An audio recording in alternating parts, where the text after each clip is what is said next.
In facing the many floods and dangers and earthquakes and storms of life, in facing calamities and sadness and bereavement, how many people do you really need to be by your side?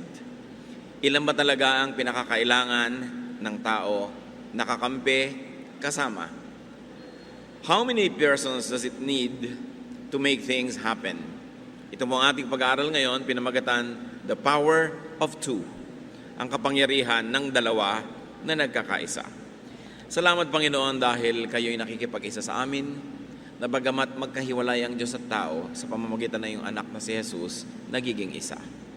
Turuan mo kami Panginoon na unawain itong mahiwagang partnership na ito ng dalawa o higit pa ron at na kami makinabang at kami Panginoon makapagbigay ng lugod, kapurihan, paglilingkod sa inyo through the power of two.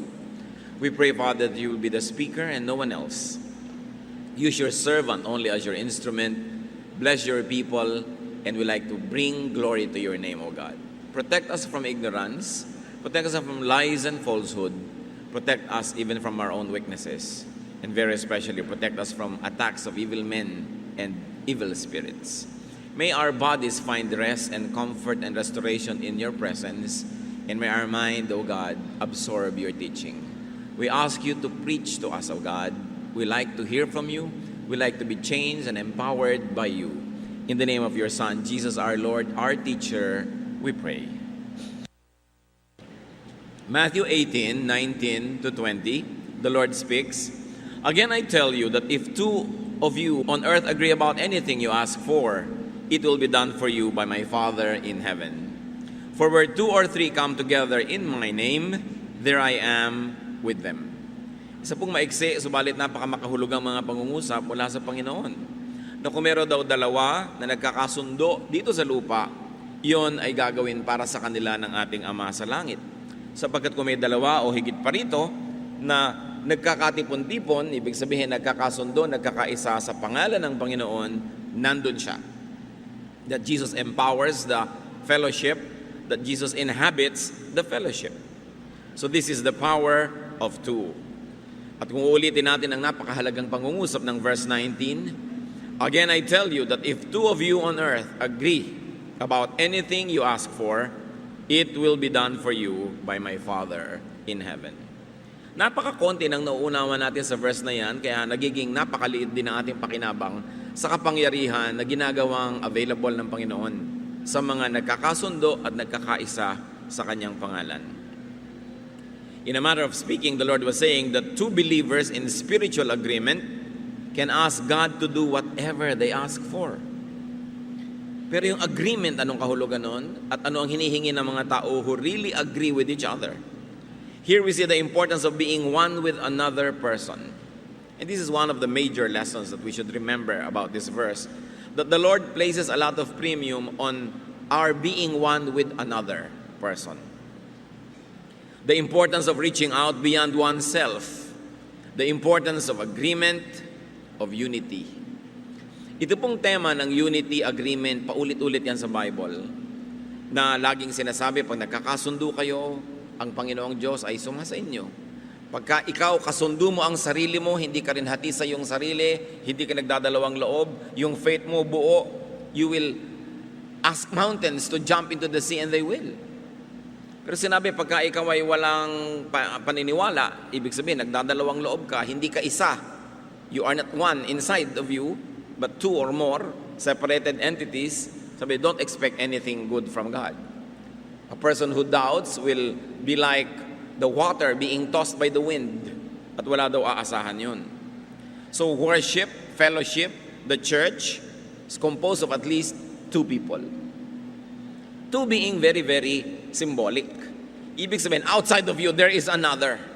And it takes a miracle, and it takes hard work to be one with another person. Kumisa nga sa sarili natin, hating-hati ang loob natin. Hindi mo alam, aalis ka ba o hindi? Ito ba ang isusuot mo o yun? Ano ba gusto mong kainin? Sino ba talagang gusto mong kasama sa buhay? Nahahati ang loob natin. Kaya yun lang maging isa at buo ang iyong loob, accomplishment na yan, at yan ang gusto ng Panginoon. Lalo naman kung maging kaisa mo at kaisang loob ang isang tao outside of you. Ang tendency ng mga tao ay maghiwalay, magkagalit, magkalayo, di magkaunawaan, magpaligsahan, mag-contest. Kasi Satan is at work. And it is what Satan wants. Satan wants people divided, while God wants people united. Ecclesiastes 4:9, two are better than one, because they have a good return for their work. So this is a teaching that emphasizes God's disdain for selfishness and for too much individualism. Sa mas mainam kung dalawa. Mas dadali ang trabaho, meron kang kasangga, meron kang kaagapay, meron kang maaasahan. Ecclesiastes 4:10-12, if one falls down, his friend can help him up. But pity the man who falls and has no one to help him up. Also, if two lie down together, they will keep warm. But how can one keep warm alone? Though one may be overpowered, two can defend themselves. Pagdidiin at pag-uulit sa kahalagahan ng meron kang kasundo, meron kang kapartner, meron kang kasama sa buhay. Na pag daw ikay nadapa, lalo't hindi na kaya ng kalusugan mo, may magbabangon sa iyo. Kawawa naman daw yung taong madapa na wala man lamang nagtumutulong para siya itayo. At kung napakaginaw, lalo sa mga bansa na may yelo, may snow, sabi kung dalawa ang magkatabing natulog, magkakatulungan ang init ng kanilang katawan para buhayin at panatilihing buhay ang isa't isa.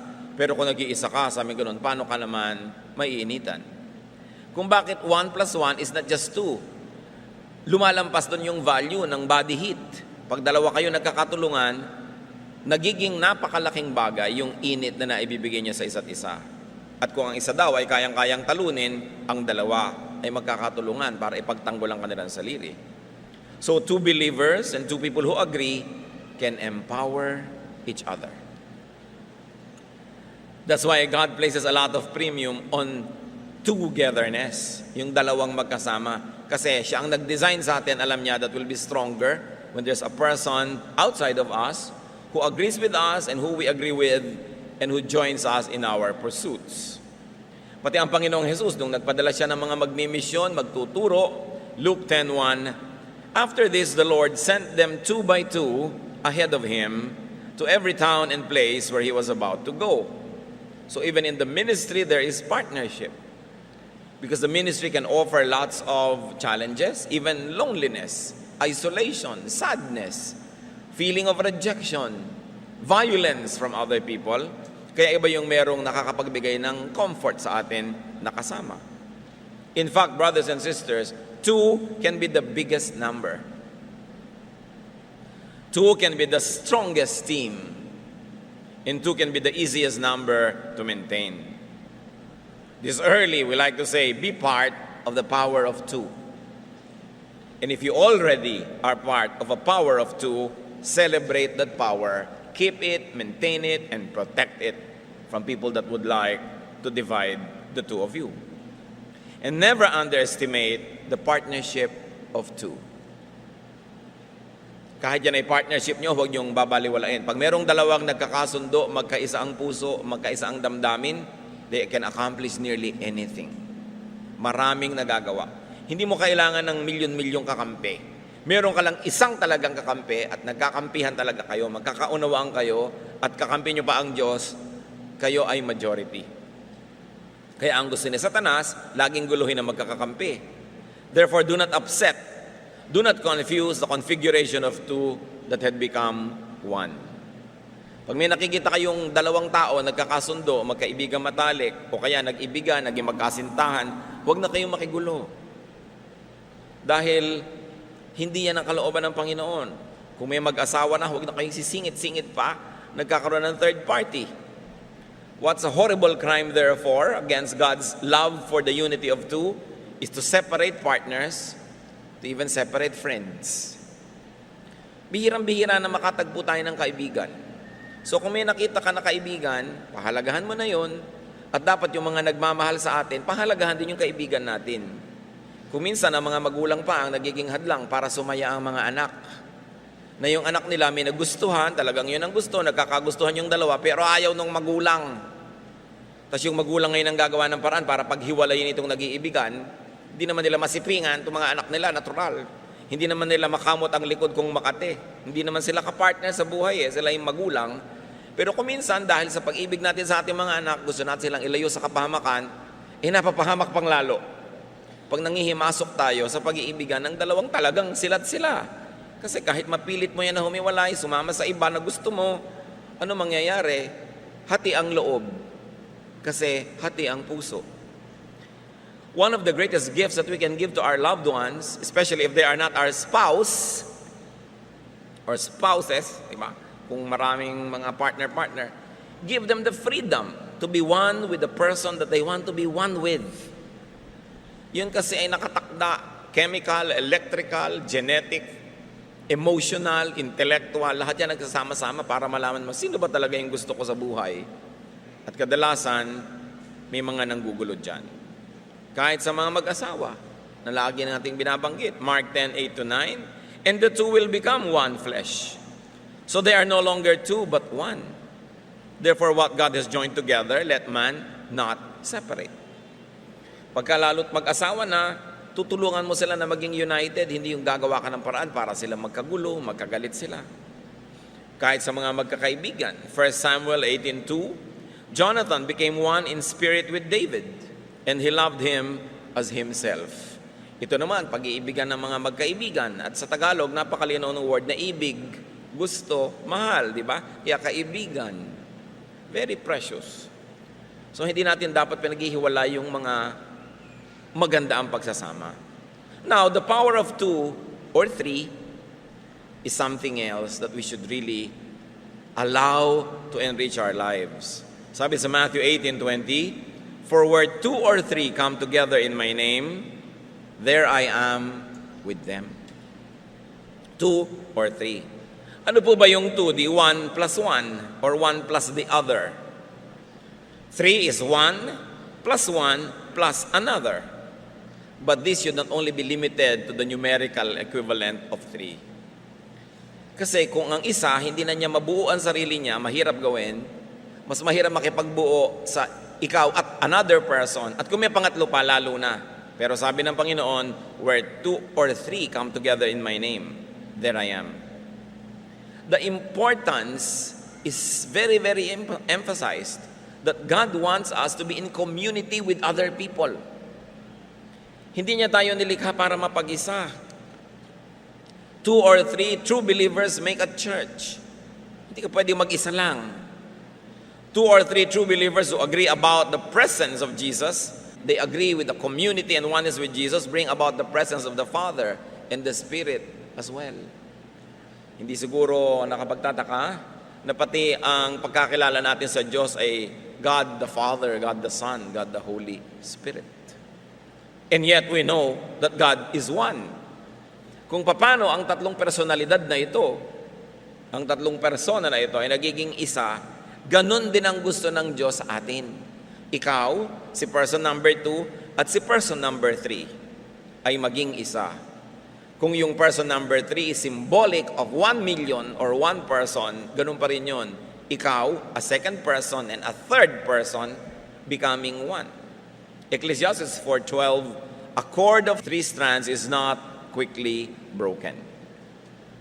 Madali namang maunawaan yung halimbawa. Ang isang sinulid na mag-isa, pag hinila mo, malalagot. Pag naging dalawa, matibay-tibay. Pero pag tatlo na yan, tirentas mo na, ang tibay-tibay. Ganun ang prinsipyo ng lubid. Mahalaga sa Diyos yung hindi lang isa, hindi lang dalawa, kung maaari, may pangatlo pa na kasundo. Matthew 18:15-16, if your brother sins against you, go and show him his fault, just between the two of you. If he listens to you, you have won your brother over. But if he will not listen, take 1 or 2 others along, so that every matter may be established by the testimony of 2 or 3 witnesses. Mahalaga, hindi lang isa yung pinapakinggan, hindi lang dalawa, kundi 3. Halimbawa, ikaw, isang tao, nagkaroon ka ng asawa, naging 2 na kayo, naging isa. Sino ngayon ang pangatlo? O di mga biyanan mo. Kailangan kasundo mo rin sila. Gagawa ka rin ng paraan para makasundo mo sila. Hindi kayong dalawa na lang dahil dapat 2 or 3. At kung kayo naman mag-asawa, 1 plus 1, 2 kayo. May anak kayo, siya yung third. Dapat magkakasundo kayo lahat. At kung yung anak mo nagkaasawa, siya plus asawa equals 1, di ba? Dahil isa na lang sila eh. So dapat tatanggapin mo rin yung manugang mo, mamahalin mo rin siya. Hindi yung binibigyan mo ng kondisyon, ako ang asawa mo. Hindi pwedeng ganon. Kasi may third party being included in the circle. God wants us to have many, many friends, to have many relations so that we might be empowered. You triangulate your relationship so that you're not dependent only on just another person, but there is a third one just in case the second party becomes unavailable. Why? Because God wants us to be happy. O ano nangyayari doon sa mga mag-asawa na biglang namatay ang asawa? Eto ngayon yung mga biyanan, ang gulo ng buhay nila. Kasi nawala yung isa, wala siyang magandang relasyon sa dati niyang sa biyanan niya, nagkakasira na sila. Pero kung ikaw, meron ding magandang relasyon doon, hindi mo pinapadaan lahat sa asawa mo. May maganda ka rin relasyon sa manugang, hindi lahat sa anak mo paparaanin yung relasyon sa kanya, matibay ang samahan. 2, especially 3, can balance, can correct, can contextualize, and even check one another. Kahit sa pagsasalita, sa pangangaral, 1 Corinthians 14, 29 to 30, 2 or 3 prophets should speak, and the other should weigh carefully what is said. And if a revelation comes to someone who is sitting down, the first speaker should stop. For you can all prophesy in turn so that everyone may be instructed and encouraged. So even the ministration to the people of God should not come only from one prophet. Sabi, 2 or 3 prophets can be more useful than just one. So nakikinig ka rin. Kung nakikinig ka sa preacher, makinig ka rin sa Bible study leader, makinig ka rin sa counselor, o di may 3 na nagme-minister sa'yo, you become a stronger Christian. Kung meron kang paboritong preacher, o teacher, o pastor, o speaker, makinig ka rin sa iba para may balance, may enrichment, hindi isa lang. Sabi, makinig ka sa maraming mga propeta. At yun naman siyempre, ang pakikinig, sinusuri mo, sinasala, tinitimbang ang iyong nadirinig, hindi mo naman lululunin lahat ang nadidinig mo. Pero at least bibigyan mo yung sarili mo ng chance to hear. So hindi rin marapat sa isang mangangaral na ako lang ang papakinggan nyo, huwag kayong makikinig sa iba, huwag kayong magbubukas ng radyo, huwag kayong aaten kahit saan man. Dahil sinabi na nga, makinig ka sa 2 or 3. Dahil wala namang tao na nasagap na niya yung lahat ng gifts ng Holy Spirit para kompleto na yung ministration niya sa isang tao o sa isang flock. Kailangan hinahayaan niyang ma-feed, mag-grow for the advancement and growth of the kingdom of God, not of the kingdom of men. Kahit sa ating mga mahal sa buhay, marami mga very possessive. Ayaw mo nang payagan yung mahal mo sa buhay mo na mag-grow, mag-aral, makisalamuha sa iba. Kailangan ganon. Kahit ang mga magulang, tinuturoan ni Balagtas na ang mga bata ay disiplinahin, turuang mahirapan. Bakit? Para kalugdan ng iba, para masarap silang kasama. Kung sakaling biglang namatay ang magulang, makikisama ang mga anak nila sa mga tiya, tiyo, pinsan, mga kung sino-sino, may tibay ang kanilang pagtindig dahil sila ay kalugod-lugod at naturuan, hindi sila mga spoiled. Kaya sa Bible din, itinuturo ang disiplina sa bata. Sino ba ang nakikinabang? Kung ang bata ay dinidisiplina, edi yung bata rin, kasi hindi siya nakakainisan.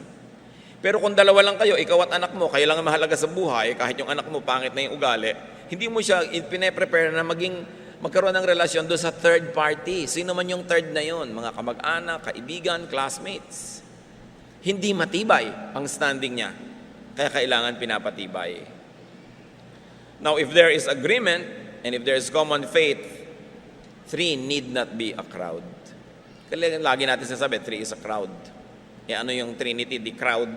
Kung yun ang gagawin natin na policy. Kung may pagkakasunduan, merong malinaw na delineation of roles, 3 need not be a crowd. At sa ating kung minsan, hindi yan naiiwasan dahil hindi naman uso sa atin yung mga home for the aged. Kung minsan mag-asawa kayo, tapos titira sa inyo ang magulang nung isa, either magulang nung babae o lalaki, nagiging 3. No? Hindi kailangan laging maging crowd yon. Lalagay ka lang sa lugar. Kung ang manugang marunong lumagay sa lugar, ang biyenan marunong lumagay sa lugar, hindi kailangan maging masikip yung 3 kayo. Kasi sabi nga, where 2 or 3 are gathered in my name, I am there in their midst. And that applies every way. Basta kailangan lang godly yung principle ng pakikipagkapwa. Common wisdom wants and needs big numbers. Akala natin there's always strength in a lot of people being in the same place. But God works well with a few. Sa Psalm 20 verse 7, some trust in chariots and some in horses, but we trust in the name of the Lord our God. Hindi dadaan sa dami ng gamit yan, sa dami ng mga sasakay sa kabayo, sa dami ng mga hukbo. So trust in one, the Lord, who teaches us that numbers don't always guarantee success.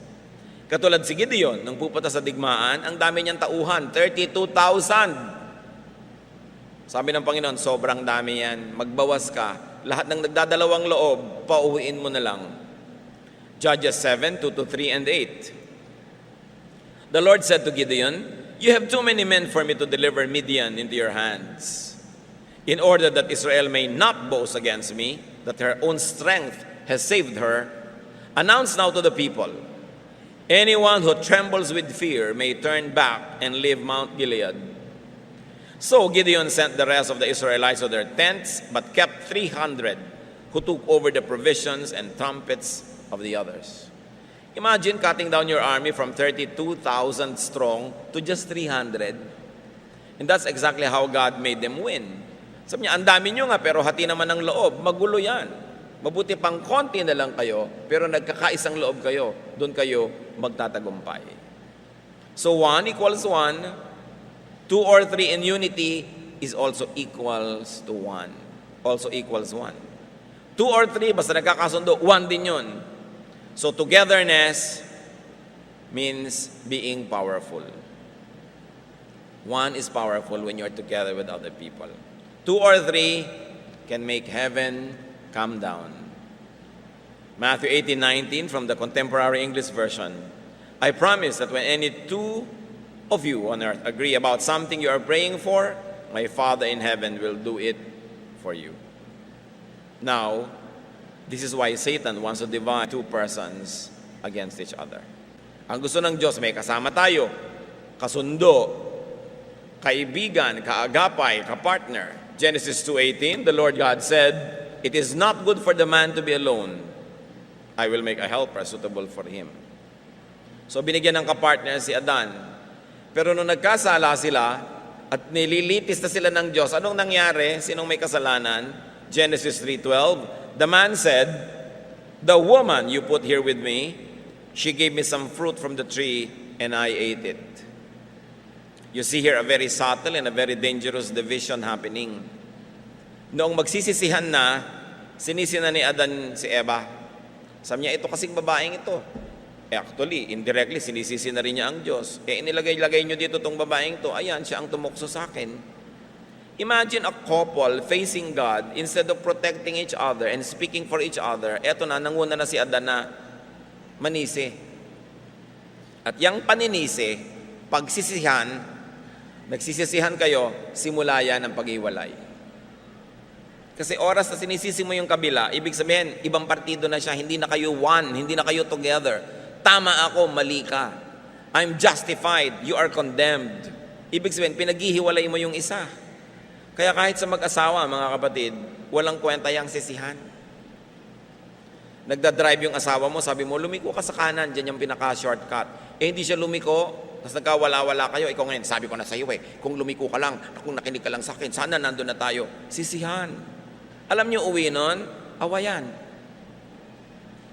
Kasi nagkamali na siya, i-emphasize mo pa, maninisi ka pa, alam naman niya nagkamali na siya.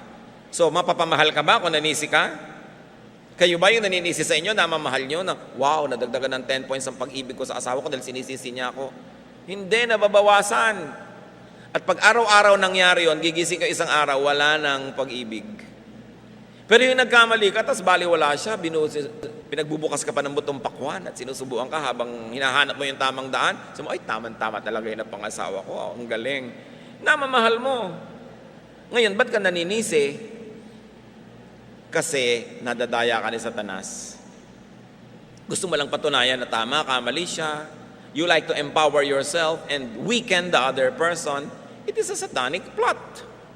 It's not the style of Jesus. No? Kaya yung sisihan na yan, nagkamali na, anong gagawin mo? Itama. At tatandaan natin yung pagkakataon na meron kang desisyon. Decide to be lovable instead of someone to be hated. Yung gagawin mo, nakakatuwa ba yung gagawin mo o hindi? Kaya yung mga sisihan ng sisihan, nag-aaway, nagchichismisan, gustong-gusto yan ni Satanas.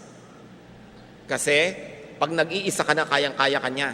Di ba ang sabi ni Lord, pag dalawa kayo na ipagtatanggol nyo isa't isa, you can pray for each other, you can edify each other, pero pag nag-iisa ka na, yung kapartner mo, nakaaway mo pa, kayang-kaya ka na ni Satanas. Sa Job 2:7-10, alam natin ang nangyari kay Job. Binawian ng kabuhayan, ng kalusugan, ng lahat na. Ang daming dilubyo nangyari sa buhay niya, pati mga anak niya namatay lahat, natira yung asawa niyang buhay. Verse 10, so Satan went out from the presence of the Lord and afflicted Job with painful sores from the sole of his feet to the top of his head. Then Job took a piece of broken pottery and scraped himself with it as he sat among the ashes. His wife said to him, "Are you still holding on to your integrity? Curse God and die." He replied, "You are talking like a foolish woman. Shall we accept good from God and not trouble? What is a painful division happening here? A division between husband and wife." Si Mrs. Job, nung mayaman pa sila, siguro pa na yung masahe sa batok ni Mr. Job. Nung malusog pa si Mr. Job, siguro pa na yung yakap-yakap at himas-himas itong si Mrs. Nung masaya pa ang buhay, lagi siyang nakangiti. Pero ngayon na dumating ang mga pagsubok, siya ang itinira ni Satanas na hindi namatay kasi kakampi pala. Siya na ang nagsabing, bakit hindi mo na lang murahin ang Diyos? Sumpain mo na siya at tapos mamatay ka na. This is the most painful division that can happen, to be divided from your spouse. So pag kami dumadating na hirap, you decide, titibayan ba namin ang pagiging isa namin o magpapaligsahan kami dito, maglalabasan ng masamang ugali, mag-iinisan hanggang maghiwalay. You will both lose. Satan wants to divide not only two but also three persons into factions. Kaya ang hirap-hirap ng samahan ng lagi kong pinapaulit-ulit yung mga magbiyanan, manugang, anak, kasi tatlo. Pero yun na nga ang dapat nating gawing challenge. Sinasabi sa Biblia, pwedeng maging magandang partnership yan. Kasi mahirap yung tatlo pagka nagpadala ka kay Satan. Somebody will always be isolated, somebody laging may naiiwan at napupwera pag tatlo. Kaya dapat tumalagay ka lang sa lugar, alin ba talaga yung rightful position ko, kailan ako dapat mag-expect na itong si person 2 ay kasama ko, at merong mga time na si 2 and 3 ang magkasama, dapat alam natin kung saan tayo nakalagay. Ganon din sa church. The church, people are one, and then there will be a breakaway. One discontented or ambitious person will infect others, magkakaroon ng faction. Siya, yung gusto niyang kalabanin na church at yung mga gusto niyang kumampi sa kanya, nagiging tatlo. At pag yung dalawang to nagsama na, what do? You split the church. And that happens nearly everywhere. Yung one church, one body, nagkakanda split because of the ambition or the discontentment or the rebelliousness of one person who will infect others. Kaya ang tinuturo sa atin ng ganyan, kailangan huwag mong binibili, kailangan i-discourage mo ang mga negative talk, yung mga all kinds of rebellions, dahil madalas makahawa yan sa mga taong simple mag-isip, lalo sa mga emosyonal. And what happens when the body of the Lord gets divided? The Lord is not glorified. Satan enjoys. So strive to be one, especially with your partner and with your group. Kung ano yung group nyo. Kung sasali lang kayo ng Lions Club tapos mag-iintriga kayo doon o sasali sa gulo, wag na lang. Kasi pag sumali kayo, buong puso kayong sumali. Otherwise, wag na lang kayong sumali. Ganon din sa church. Malaya naman ang mga tao ngayon kung saan nila gusto umattend na fellowship. Pero pag umattend ka, buuin mo yung loob na tagaroon ka, yayakapin mo lahat. Hindi yung ang dami-dami mong arte, ang dami-dami mong reklamo, magkakagulo lang lahat. Kailangan, kung ayaw mo, di wag ka sumali, pero sumasali ka, buuin mo na yung loob mo para merong unity. Do not let Satan deceive you with pride, selfishness, with greed, even with passion and emotion, to estrange from your partner, from your spouse, from your friend, or from your family, or fellowship. John 10:10, the Lord describes Satan as a thief. The thief comes only to steal and kill and destroy. And in a very, very specific sense, pag kinuha natin yung context ng pagsasabi dito ni Lord, Jesus refers to those that steal from the flock. Those that cause believers to break away from the church. Sabi, yan daw ang ginagawa ni Satan, to steal and kill and destroy. Itanong mga kapatid, siguro naman sapat na yung pagbibigay natin ng diin na pinapahalagahan ng Diyos, yung partnership of 2 or 3 or more. Ang tanong, who could be and who could you be separated from that you should be one with? Meron bang tao o mga taong na-divide na kayo, nagkahiwalay kayo, pero alam mo, ang kalooban ng Panginoon dapat kayo magkasundo, magpatawaran, magbalikan. Sino yon? Hindi aksidenteng nadidinig natin ang mga mensaheng ito. Maaring gusto tayong empower ang Panginoon, pero right now we are weakened or disempowered because we are separated from someone or some people that we should not be separated from. Could you be divided against? Meron ba tayong mga kahiwalay, kagalit? O baka meron tayong pinaghiwalay at pinagkakagalit, lalo na mga yan, kung tayo pa ang pinagmumulan ng ganyang uri ng Espiritu.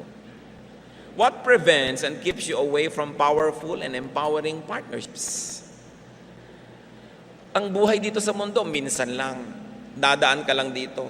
20, 30, 40, 50, 90, 100 years. Ang ikse. It's always better if it's lived in unity and partnership with people who matter. It's not God's pleasure that we should be alone. Pero pag proud ka, madalas magiging alone ka. Pag sobra kang matigas ang dating, self-sufficient, ang ending, nagiging isa ka lang, nag-iisa ka. What keeps you alone? What keeps you isolated if that's the case? Dapat i-identify. Kung the thief comes only to steal and kill and destroy, Jesus says, I came that they might have life and have it to the full. And life was meant by God to be shared with at least one other person or 3 representing more people. So enjoy the power of 2, 3. Pero alam natin ang hini niyan, marunong tayo dapat makisama. Marunong tayong umunawa, marunong tayong magbigay, bigay-bigayan lang kumbaga. Hindi pwedeng laging ikaw ay nasusunod, tapos yung isa sunod-sunuran lang. Magsasawa yon, kakawala, lalayo, uhulagpos, iiwan ka rin. Kaya kailangan bigayan. No? Kailangan merong pag-iisa. God likes us to be happy. God likes us to enjoy life. Ang tanong, itanong natin sa ating mga sarili, meron ba tayong mga relasyon na dapat i-repair, balikan, patibayin? Meron ba tayong mga paghihiwalay na napipinto, threatening, pero dapat pigilan? Anong dapat natin gawin to cement our relationships with people who matter? Remember, when 2 or 3 agree, heaven is in agreement with them and they can ask God for anything. Lalo kung ang 2 or 3 na yan, husband, wife, child, whatever they mean in your social circle, there must be agreement. God meant it so. Huwag na tayong makipag-argue, gawin na lang natin. Mas nalulugod siya pag tayo nakikipagmabutihan sa mas maraming tao. Ama namin sa langit, turuan mo kayo na magkaroon ng personal application sa makapangyarihang mga salita na ito. Sobrang laki ng kapangyarihang ipinapangako mo that when 2 or 3 agree, you will give whatever they want. So napakarami palang deprivation sa nangyayari sa amin, Lord, probably caused by our separation from people that we should be united with.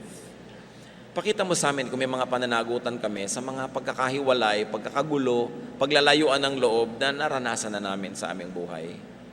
Turuan mo kaming ituwid ang mga pagkakamaling ibubunyag mo sa amin.